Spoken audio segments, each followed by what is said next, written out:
Hi, my name's Jon Binnie. I'm a spiritual mentor and I talk to my spirit guides every day. In fact, I've been doing it since about 2017, and I use this technique of meditation and then asking my spirit guides, apologies for my dog patch here. I use this technique in meditation each day to ask my spirit guides for messages for my songs each day. And over the years, I've created thousands of songs through this process, which has been a really, truly magical journey. So the question is, how do you do it? How do you connect to your spirit guides? And first of all, if it's a practice you already do, please tell me in the comments. I would just love to hear, like, what is your journey? What is your process? Like, how does it feel? And I'd like to explain how it feels for me. And I'm going to start by explaining my journey so that I can give some context about how it's evolved over time. So let's start right back. At 2017, I went through a big awakening where I meditated for the first time, and it was in a Kundalini yoga session. And in that session, I had an incredible experience. I saw the creation of stars and planets and energy flowing around the universe. It was just incredible. And so that got me hooked on meditating each day. And as I meditate each day, after about the first couple of weeks, I had heard people on YouTube talking about spirit guides. I'd come from years and years, like probably about at least 15 years of really like obsessed about the whole rabbit hole of conspiracy and UFOs. And I'd just started to bridge through 2017. I'd started to become aware of like YouTubers that were describing kind of both worlds, like the spirituality and also the truthing side of reality. And so as I came into this meditation experience, there wasn't one single person that said, "Hey, Jon, like you should talk to your spirit guides." I just felt like it was something that I wanted to explore. And it's not for everyone. I totally believe that everyone has their right to their own individual, unique perceptions of the universe, and not everyone will feel like they have a spirit guide or a spirit team, or even believe in spirits at all. And that of course is absolutely fine. And I'm sure as I discuss a little bit more about my spirit guides themselves, that everyone will have lots of different views and experiences. And again, I would love to hear yours in the comments. I want to be really inclusive to everyone that is interested in this subject, no matter what your exposure is to it. And so my journey after a couple of weeks of meditating each day, I was like, I think I might have spirit guides. And because I hear that, certainly from others, that they have like a team, that everyone has their own like team of spirit guides, maybe about 8 people, 8 beings that are here to assist you in this lifetime. And I was like, I think I'm going to try talking to mine. And I hadn't studied anything. I was just, going all by myself into this new adventure. And at that moment, and I remember really vividly, like it was yesterday, I remember it being quite exciting. Like I felt quite excited in my heart.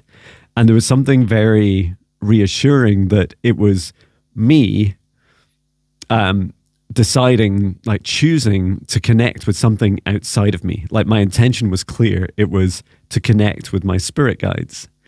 And I remember thinking, that feels safe to me because I am the one that's creating the connection. So just like I'm making a phone call or sending an email or going to someone's house or walking up to someone in the street or someone that I know, like I am the one that's reaching out. And I'm not going to anyone. I'm asking explicitly for my spirit guides. And that still to this day is one of the single most powerful things you can do. It is like the golden rule of communicating with your guides is be intentional that it is them that you want to talk to. Okay. So the experiences I started to get, I think the first time I tried, I would sit there and I'd been in meditation maybe for about 4 or 5 minutes. And my meditations are on my website on jonbinnie.com, and they're free of charge. The same meditations that I did back then that have evolved since then to what I do now. Those meditations are free, and so I'd encourage you to take a look. So I'd connected really like into the source of love of this universe. I connected my heart into the core of Mother Earth, and then created the safe space around me in my meditation. And then I'd say out loud, guides, please step forwards to me at this time. Please, could one of you give me a message for my highest good? And there's a whole, set of instructions there, right? And it's very specific. First of all, I was saying it out loud. I still say it out loud to this day in my meditations. And because when you say something out loud, you're so used to it, right? Like as a human, you're so used to just using your mind and your heart and your body physically, and it creates like these tones and these words that come out of your throat into the area around you, and they're very intentional and very specific. And what's really cool about that is that all these things across every dimension of you help with communication.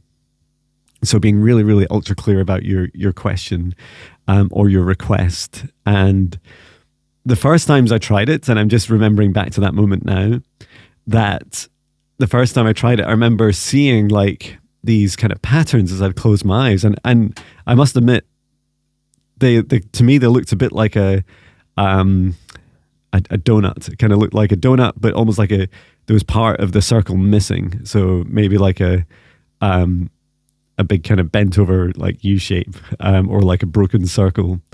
And that's how my guide originally started to come towards me. And it was very visual to begin with, which it's not really visual as much now. But that's how I first saw it. And there was this, I was realizing that there is this process of trust. It's so easy to dismiss. I suspect many of us, maybe all of us, see something when we close our eyes, and we see the kind of remnants of the lights around us, and when we close our eyes, that remnants kind of echoes still through the eye retina. And if it wasn't for the fact that my eyes had been closed for about 5 minutes, and that I was in a room where there was no possible shift of light, I was in a music studio at home, and so it's like a kind of dark room with a single light source and no movement from me. So the chances of anything really moving around are almost none. And that was really helpful for me, because I realized that it's something, whatever it is, it's a thing. And so I kept with that for several days.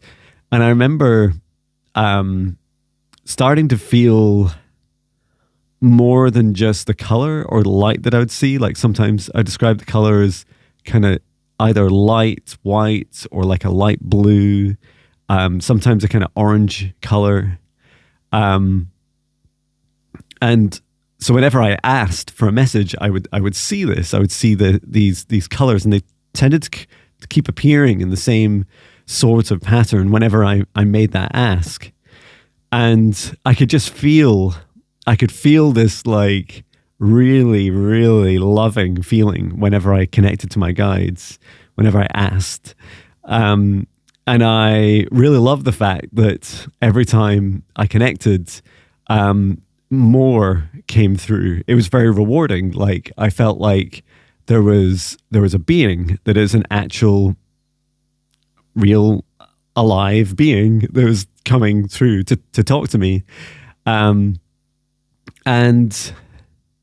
quite early on, so probably within a month of my very first meditation, but practicing every day, I asked the name of my guide, and she said her name was Maya, and the first thing I said is, "Oh, that's quite funny. It sounds like Gaia, like Mother Gaia, Mother Earth."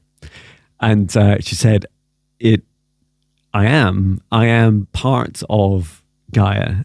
I describe my guide Maya as she describes herself as like a sister of Gaia, but they have like a shared oversoul. So she is a different being and a different personality, and she presents herself quite differently. So she appears to me as usually as like a quite a tall, slim female in. She's always wearing white, and she always has these like white clothes on, like a gown, very very plain, but a really beautiful, loving energy, and the colors of like white, and then there's like gold. I feel like her hair is like a blonde, like a golden, but a very golden blonde. So that was, I mean, all of what I've just described, I wasn't fully aware of. Some of that I just came through just now, especially like the detail of how she looked. But at the time, I was aware of her being a being. And I always find it really, really curious. Like, we do this as humans to each other, right? It's like, what's your name and where'd you come from? And that's what we're like with spirit guides. We often behave like the same, right? We have like similar expectations. We project expectations of what a being should be, in human terms or in terms that we're used to on Earth, and that is one way of connecting with people, with connecting with beings, also like spirit guides.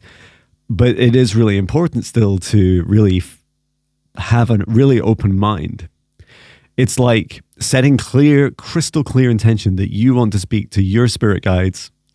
And then when you do, being really open-minded, like totally open-minded, like being able to just allow all of your mental constructs to just fall away, because you've created a safe space in your meditation.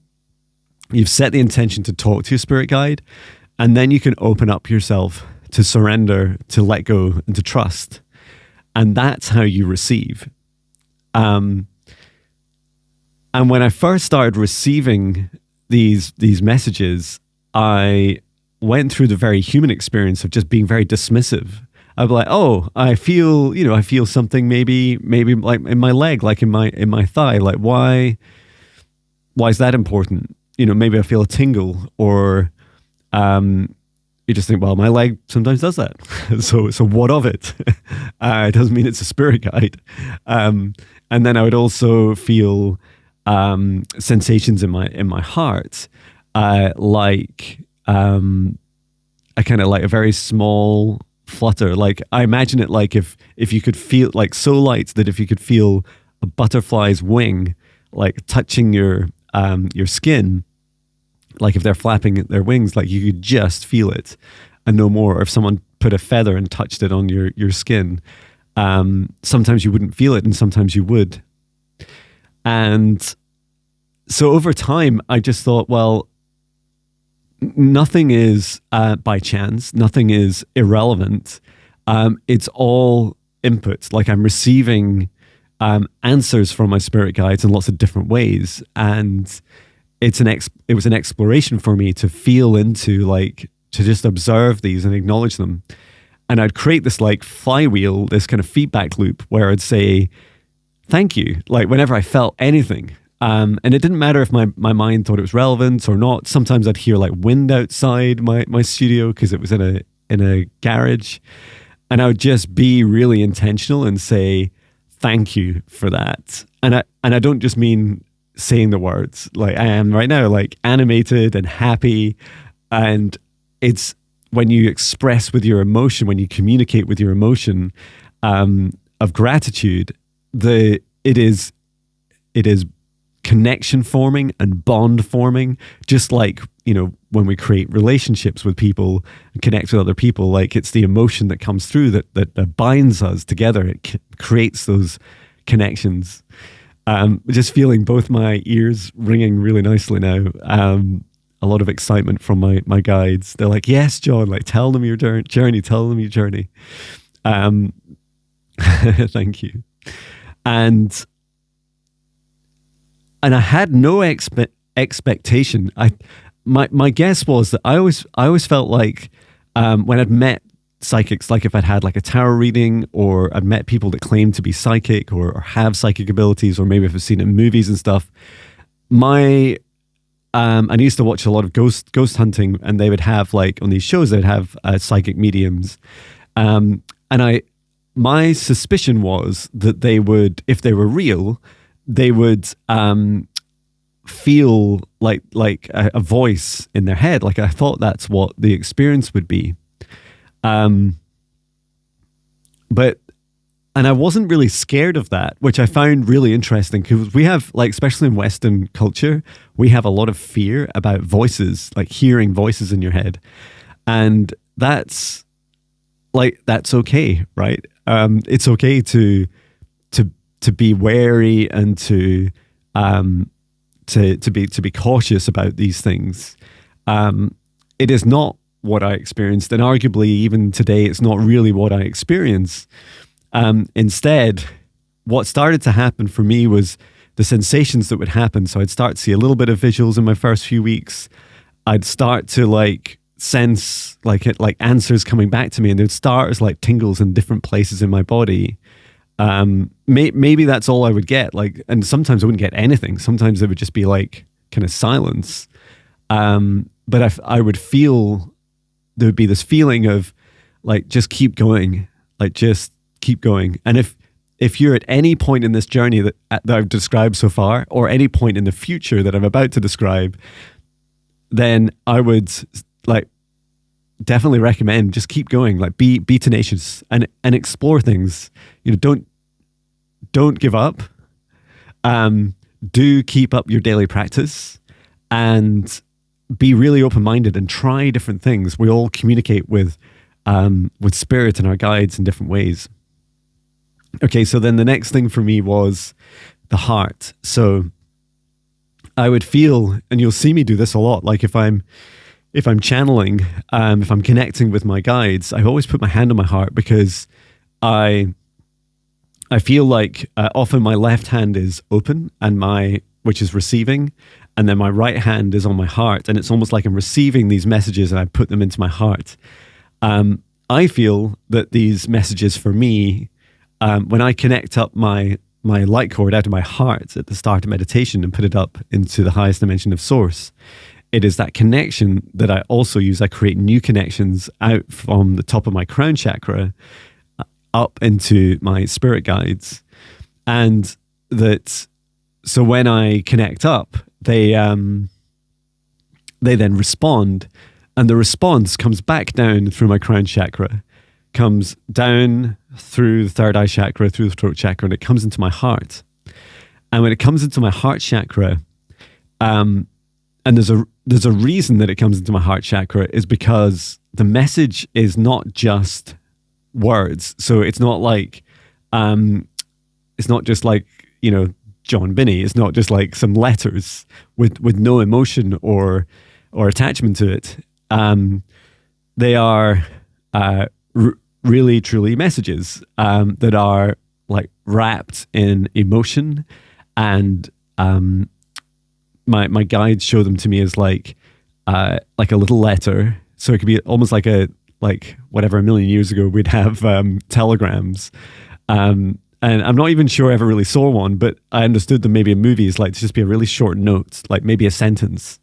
And so the sentence is kind of wrapped up in an envelope. And the envelope is like you'd post, is wrapped in love, in this emotion. And you can put all kinds of stuff in that envelope. You can put memories, visions, visuals, codes, light language, DNA activations, whatever you choose. And in part, that's why it's so powerful, and it's also very dangerous.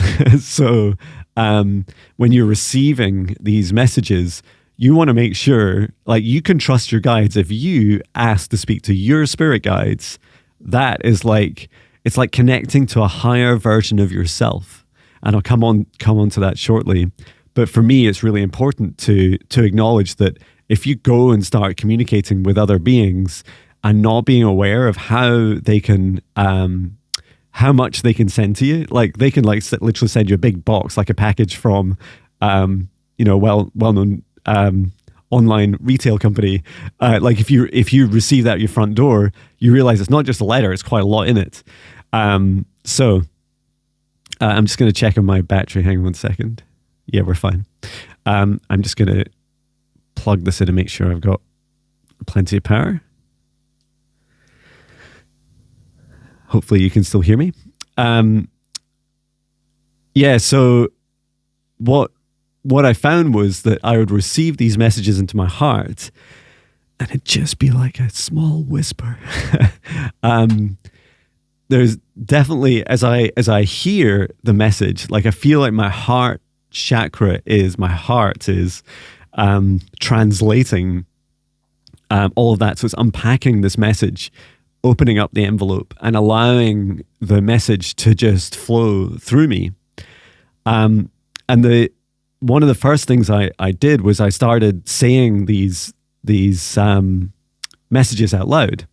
So I would say, what was the message I had this morning? Well, it's no coincidence. Today's message was all about the crown chakra. And as I received it, and I remember receiving it this morning, so I felt it coming through my crown chakra into my heart.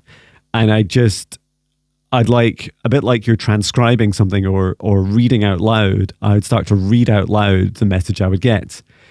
And for me, it creates this really free-flowing process where I'm not like waiting for like loads of letters to build up and then they have to sit in my heart and then I have to read them all out like I'm reading them all out like a big letter. Instead, it comes through in short messages, and if I want more, then I can allow that message to come up out through my throat chakra, like from my heart to my throat chakra, and just speak it out loud. And speaking out loud is so important, and it makes me so excited to share, because if you think about the magic, like the seemingly impossible magic of what I've just described, is that beings from higher dimensions, which are your guides, they're here to support you in your lifetime, that they send a message, it comes all the way down through you into your heart. You're opening up, you're decoding it, you're reading it, and then you're speaking it out loud. You manifest it into this reality, like you talk into this physical world. Messages that can come from, really any dimension in the universe, anywhere in the universe. And you brought them through into this physical reality, into this timeline, into this vibration, in through your human form, and you've resonated them out. And obviously when we speak with emotion, tone, we speak with like the passion and love, like all this energy that we express when we speak these messages are often tied to, or are the same message energies, like the same envelope of love energy that we have been wrapped around the message for us.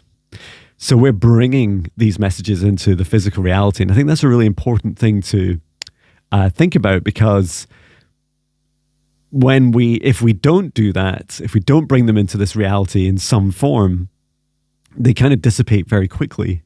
And I very much live in the moment. Like I don't have incredible memory. For all the songs I've written, I don't remember that many. And if I want to play one back, if I want to learn one and play it live to someone, like I was playing live last Saturday, which was super fun. I have to really like record it and then learn it, because it didn't, arguably it came through me, but it didn't entirely originate from me. Okay, so speaking out loud, spirit guide messages, and as you speak, you can allow this free flowing to happen, right? So you can allow this energy to come down through you, these messages to be opened up in your heart, and just speak them out loud. And I feel like, excuse me, that's my my throat chakra opening up. I feel like there's at any of these stages, and they all happen for me, they all happen, in a kind of microsecond, like it all kind of happens at once. I just ask the question and then I start speaking out loud, like immediately. So that connection is formed quickly and I just keep going. I took 900 meditations, and to create 900 songs from those meditations. So this was like 900 days, almost every day meditating. And that I know it's about 900 because I remember looking at my list of, my playlist of songs, which is now at 2,300. At 900, I looked at that and I thought, I don't think Jon alone could create that many songs without there being some truth to Jon's ability to channel, for me to connect to my higher self, my soul, my spirit guides, and whichever other beings I choose to connect with. And so for me, it was this massive realization. And sometimes I am both tenacious, but also can be stubborn. I felt like I was being a stubborn human, not really accepting that until I'd done it 900 times and seen 900 examples, did I really realize that I could channel, I could connect to my spirit guides and channel through messages from them. The reality was, of course, that already started years ago, years prior to that. But I feel like I didn't know at the time that everyone has psychic capabilities. Like, full stop. I like, for example, yesterday my wife said to me, and she would say herself, she's not really into spirituality. Like, she's very supportive of her work, and really supportive. Like, she really loves it for me and sees that it has an effect on others, but she doesn't really want to meditate really ever. And she just said to me, she said, you should meditate again with our son Nathan, and I was who's 14. And I had been meditating with him for years before bed, but we hadn't done it for a while, like maybe about 6 months. He took a break, and he wanted to take a break, and that was absolutely fine. And I said to my wife, why do you say that? Like, why do you say? And she says, I don't know, it just came to me. And I was like, hey, that's my job. I'm the one that talks to higher dimensions. And then I realized what I was saying, that's not true, right? Like, anyone can talk to higher dimensions, can talk to and can receive intuition or messages or whatever, or just feelings. So that I thought that was really good. And so what I experienced was this, through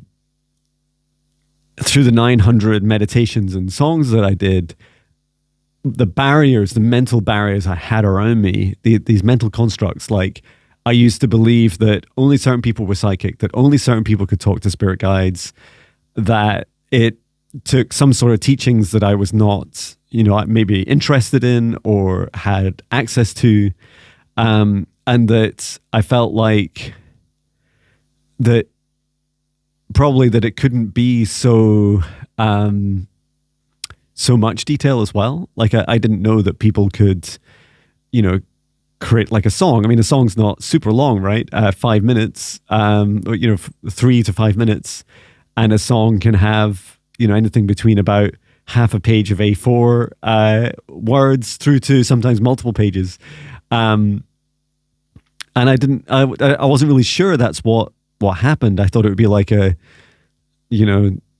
my initial expectations would be like ask for a kind of yes and no, or ask for,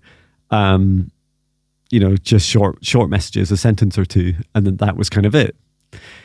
So that was really a big moment for me. And after that, I began to start describing my ability of talking to my spirit guides as channeling, as connecting to my guides and channeling. And I'm sure if you look back at my music videos, you'd see I started to change the descriptions of saying where my songs came from. Okay, so we're half an hour in and we've got to receiving my first messages. And yeah, it just continued. So I just kept at it, really. I just kept talking to my guides every day and being really open to it. And I must admit, so the way that I would do it, the exact thing that I say, so this evolved a little bit over the years, but this is what I say. I say, guides, higher self and source of this universe, what messages do you have for me at this time for the highest good, love, and compassion of all? And, oh, by the way, the message is love. I always get an answer. Thank you. They just said love, Jon, it's love. I'm really explicit about that request for a message, because it's not that I don't want messages that aren't for my highest good, ever. It's more that I want messages for a specific reason. And I don't say, could I have a message for my song? I don't say that.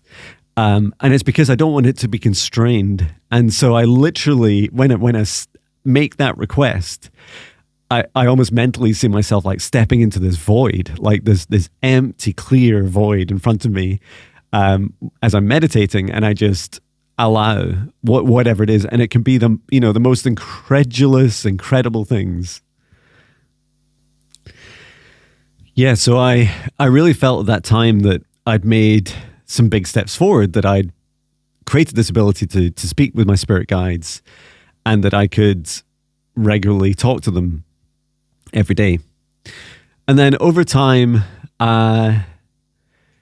this just continued, and I began to realize that I could talk to them like anytime. I didn't need to be in meditation. And I feel like, meditation is one state. It's like one state of being. But there are moments in our lives that, in our day-to-day human lives, that also have, different states of being that are more conducive to talking to our spirit guides. And when we choose to, we can also practice focusing, even in an unusual situation. So if I talk about some of the times that I'm most receptive, naturally receptive, without consciously really thinking about it. The first one's really funny. Going to the toilet. It's so funny, like, no matter what your gender or what it is you're doing in the toilet, even if you're just there to wash your hands, you're taking a step out of your life for a moment. You could be at work, you could be in a public toilets, you could be at home, wherever it is, you're taking that step out. And often we become like aware of our bodies again. We become aware of smells and sensations, and reflect on what's going on. Like, we're not just kind of in human doing mode, we become a human being again. And that's really beautiful, because for me, sometimes I'll just ask, now I just tend to ask them questions when I'm, in the restroom, the toilet. And then also if I'm on train or like public transport, sometimes when I'm driving, I tend not to,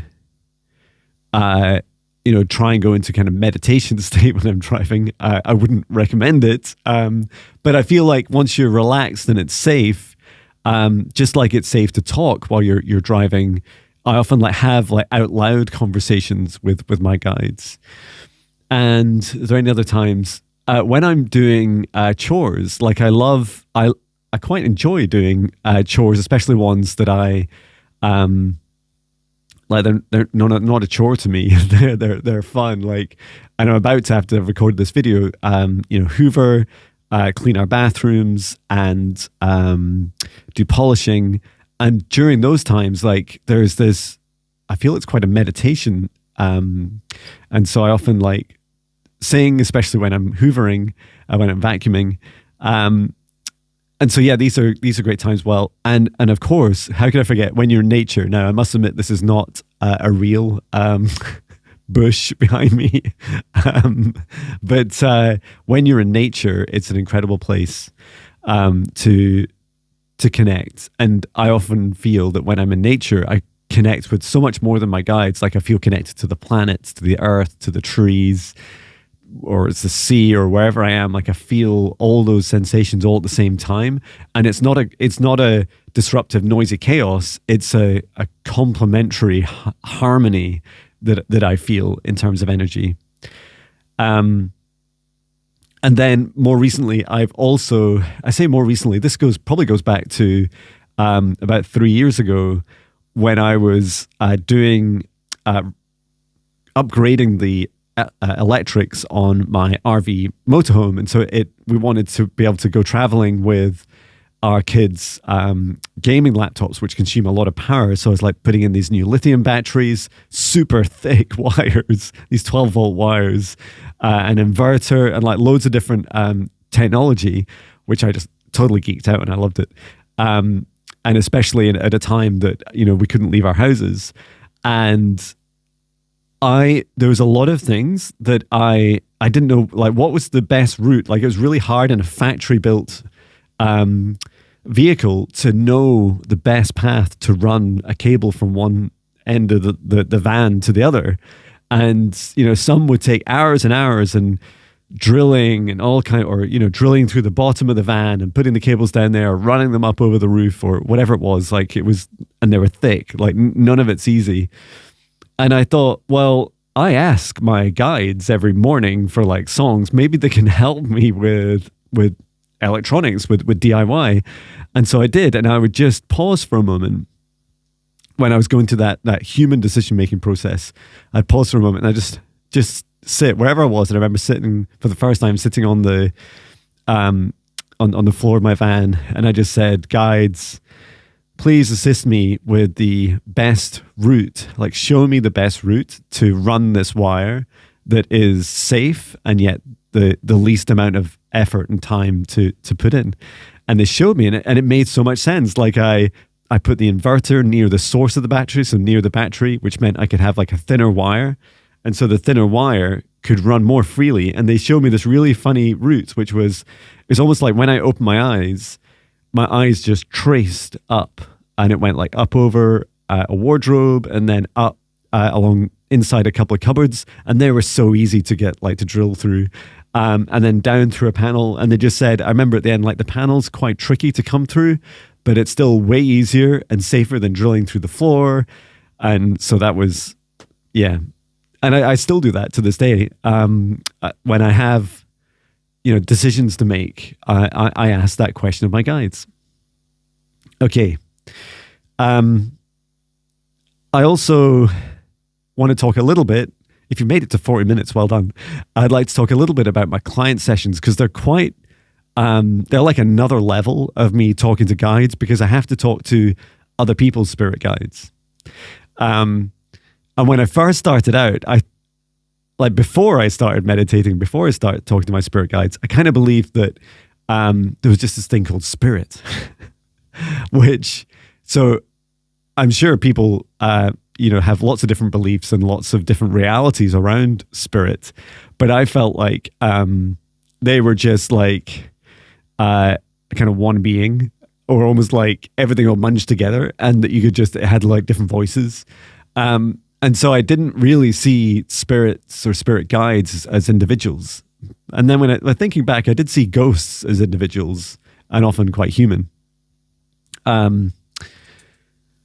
So with my guides, one of the first journeys for me, and this is a common request in my client session, is that people want to talk to their spirit guides. And as you can see, it's taken us 40 minutes to describe my journey. Maybe I've not been super concise, but it's a practice, right? And you talking to your spirit guides, there is no more powerful way than you like this self-discovery. My dog Patch is like scratching himself. There is no like more like bond forming and solid way of connecting with your guides than discovering it for yourself. And that's why I'm taking a lot of time to explain things as broadly as I can, to keep your mind open, so that when you watch this video, you're not like, just let's do it the Jon Binnie way. Like that's not the only way. There are so many ways to connect.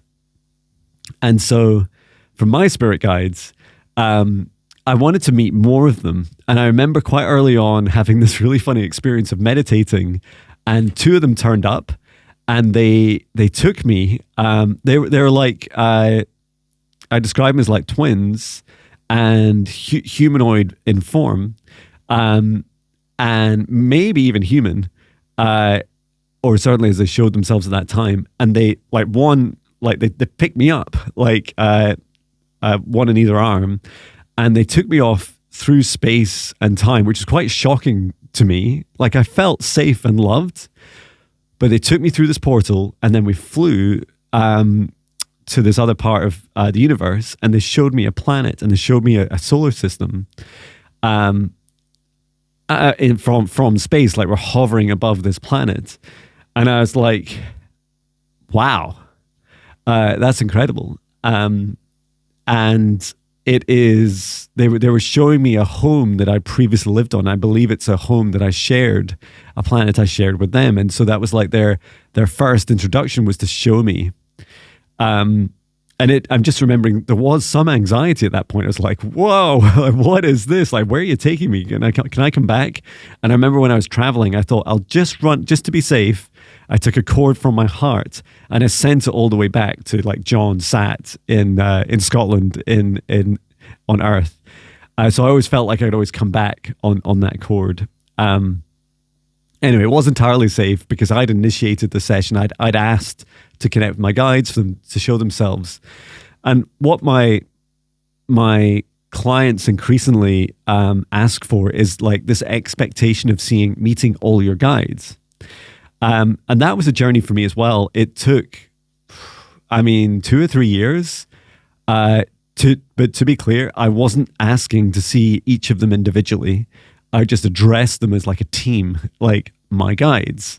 I did become aware of, there's about 8 of them. I started to see different ones. And I'm not going to like distract you by talking, because they're all, from different places around the universe. I'm not going to distract you too much about describing them individually.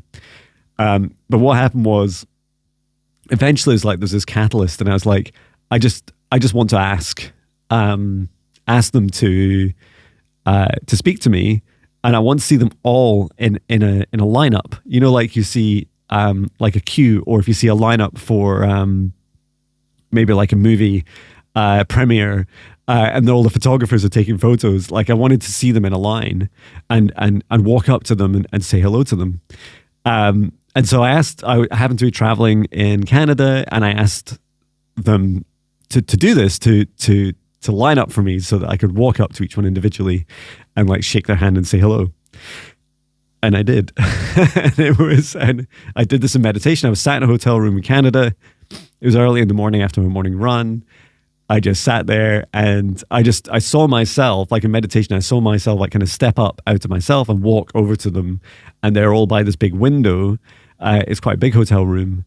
And I just walked up to each one, and I would like see them. I'd like ask them where they're from. I'd ask their name, and then I'd like shake their hand if they had a hand, or like like a claw, or like a if they're more like insectoid, or whatever sort of being they were.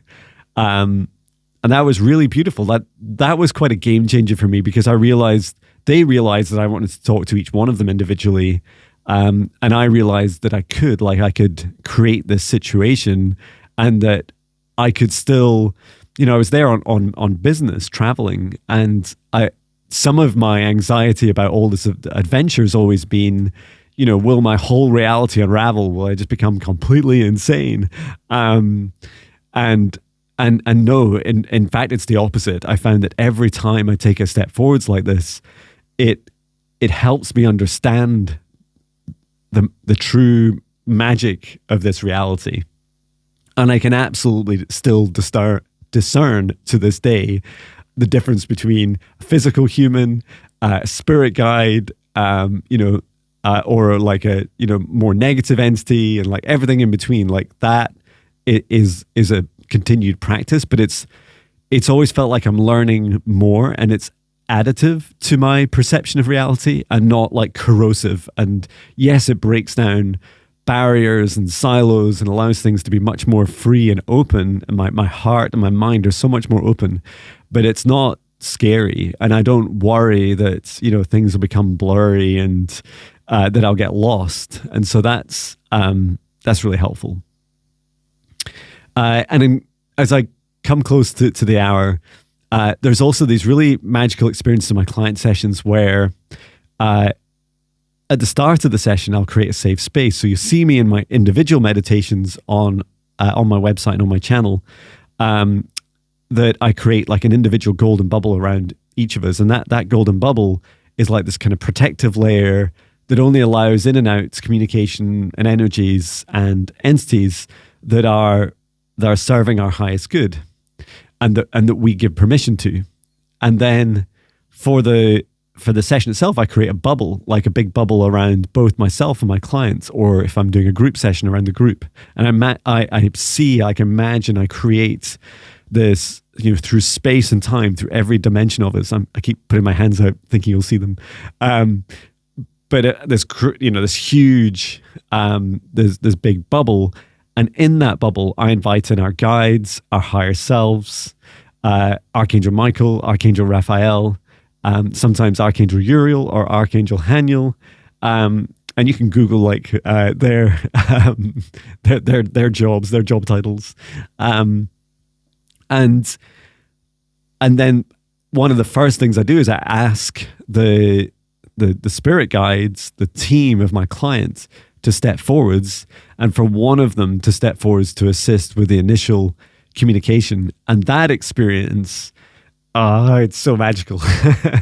So what I see is, I often see like the team come in the background. So like in my mind's eye, I might see like or my third eye, I could see these like the outlines of 6, 8, sometimes more spirit guides of my clients. And, sometimes their ancestors are right next to them. And one of them will come forwards. And so they'll often walk towards me with intention. And quite often they'll change in appearance, either throughout the session or when they're showing themselves. And there's this ceremony. I mean, it takes seconds, but it's like this beautiful ceremony of them walking towards me. And as they walk towards me, I see, just thinking back to my last client sessions, like if it's like a humanoid figure, that's often the thing they want to see you first, is like to set a bit of expectation about, the sorts of communication you may have with this being, and how they are showing themselves at that time. Sometimes they're not really, most of their lifetimes haven't been humanoid, but they have had at least one. They're often showing themselves as one of their lifetimes, and often a lifetime that they've shared with the client. And sometimes they've been like a close family member. Sometimes they've been a guide. Sometimes they've just been, kind of have known of them in a lifetime. And then when they come forwards, they'll like show themselves, like they'll show what they're wearing. And at that point, beings, yeah, they can be anything like humanoid, they can be like mantis, reptilian, lyran, like a lion. They can be a Lemurian or Atlantean. So you see like mer people, like a mermaid or merman. And some are, and I've not listed all of them, but there's also some that come through as energy. And when I see like a blue ray, I haven't worked with many, but the blue ray galactic race is like one of the highest vibration entities. They're like, I see them as just below like the source of love of this universe, like the highest dimension being, like this kind of godlike being, or a collection of souls and energy that just below that in frequency, like the first separation into individuality is a Blu-ray entity. And so when they come through, I must admit, when they first came through for me, like I saw them as like a blue cloud, and I was like, how do I talk to you? I've never spoken to a cloud before. And they're like, it's quite easy. Like, we're just like, we're beings too. Let's just communicate. And sometimes we'll get quite close. Like they'll come up to me. Sometimes they'll like touch my hand, and they'll want to like give me a message. The being, whether it's an energy being, whether it's an angel. Sometimes they're quite dark. We all have a team of about 8 guides, and it varies. And the makeup of our guides varies. Some of us, will change our guides quite frequently. I think since I started, maybe only three of my original guides from 2017 are still there, and the others have the other 5 have like cycled in and out. So like they step off out of service for me, to me, and then they'll come back at later stages, or maybe never at all, or maybe in another lifetime. But yeah, spirit guides will come very, very close to me, and I really love the communication. And one thing I find really magical is the spirit guides really want to connect with you. Like, your guides want to talk to you, and they exist in at least something like the 5th dimension. It is possible to exist in the 4th, but typically in the 5th dimension or above. And their existence, like their service to you, is that they want to communicate with you, and they want to like send these little letters of love that I was talking about, like through, they come down through the 5th dimension, and they target, like if you ask them something, they target the message back to you. So it like travels through like space and time and down through the dimensions, and it comes down into your heart. And I imagine this little beam of light, like a little envelope, and it comes down into your crown chakra and then down into your heart. I just felt that as I did it. And so they are alive, like they are real in that they are they're a being in a higher dimension than our physical human forms at this time, but they are very much alive. At the same time, because they're in a different dimension, they do not exist in the 3rd dimension. And so you can, depending on your perception of reality, you can argue that the spirit guide is not real in the 3rd dimension alone. So if you said, can you see them? Can you touch them? Can you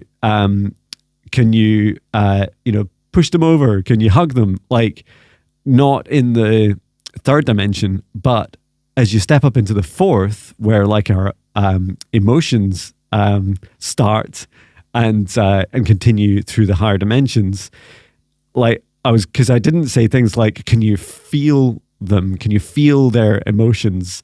Can you hug and hold them? Like, you can do all these things with your guides, and you can bring them into your heart, and it's that energy exists very much, blended in with this 3rd dimension. Just like some people believe that our emotions sit physically outside of us at a higher dimension than our body, and that we bring those emotions in to us, like they flow like energy in and out of us.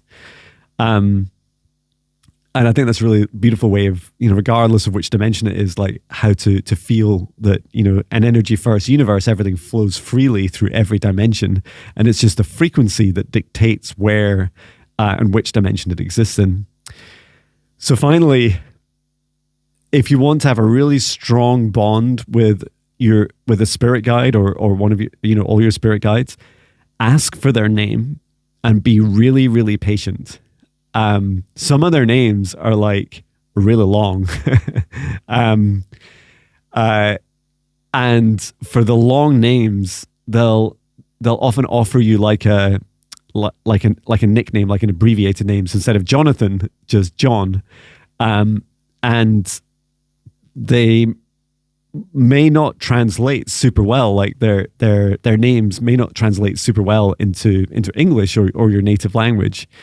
But when you ask for a name and they give you a name, the tone, the frequency, the shapes that you make with your mouth when you say it out loud is this connection with their soul. It is their soul DNA, and they're giving you a key to connect with them. So it's like this soul signature key. And so if you're able to get a name of one of your guides, you create this incredibly strong bond between you, and you can call on them by name. And I'd encourage you to practice this, to ask for their names. When you hear a message, and you've done a lot of what I was saying earlier, ask for their name and create that bond. So sometimes in client sessions, I'm not allowed to tell my clients. The guide says, do not tell them my name.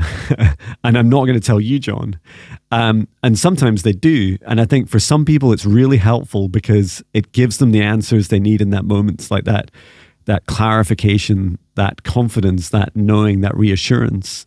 And then for others that are, almost ready or will be ready to communicate directly and ask and get an answer, that they just do the work, and often it's quite quick. Sometimes just in a few days later, they'll get that name, and then they'll form this beautiful, bond through space and time.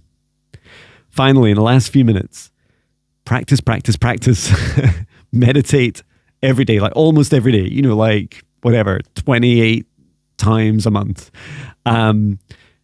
And explore the magic of this universe. It's so exciting. Be intentional and be safe. My free meditations on my website are a great place to start. They're called, now I remember the Spirit Guide meditations. That's it. There's mindfulness ones before that, but you can also go straight into the Spirit Guide ones. And if you're interested in having a one-to-one with me or booking with me, just look me up. I'm on jonbinnie.com, and I hope you find this video interesting and exciting. And it's been a pleasure sharing. Sending my love from Scotland. I love you.